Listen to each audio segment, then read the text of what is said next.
Let's unpack some of the propaganda on the cult's own website. We care about our neighbours and those in need, as long as you are within that cult. They care about their neighbours where it matters, where they can post videos and photos of their neighbours online to be like, we're great people to live next to. Oh, and also, the Rapid Relief Team, this charity, was only set up recently when they rebranded from the Exclusive Brethren to the Plymouth Brethren Christian Church because they nearly lost their charitable status in the UK.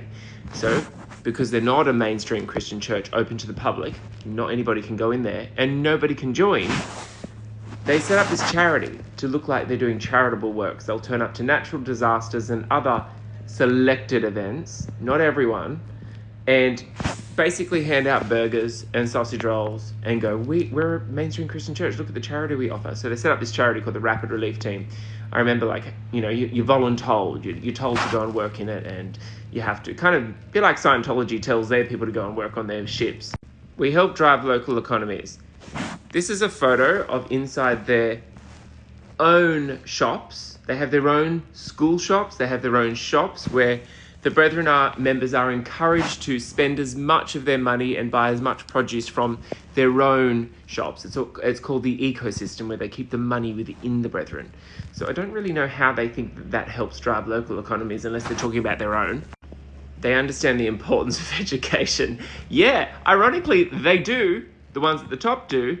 So much so that they have their own schools that only members are allowed to attend to, that discourage members from going to university. And as a former member of and student at One School Global, or MET school as it was called back then, it was the most hellish days of my life. It was the worst schooling in the sense of support, especially being a closeted gay guy. And the resources are so limited. The teachers are from the outside community. And I have a lot of teachers flood my DMs saying how horrific it is to work there. Whilst the members, most members are generally nice, it's just such a restricting, misogynistic environment to work in.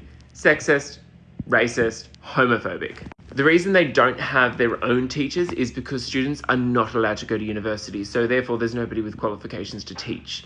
And again, they have these schools that are set up like little communes, essentially, where the students learn exactly what they want them to learn. So they're ill-equipped to deal with the real world and have to work for Brethren families.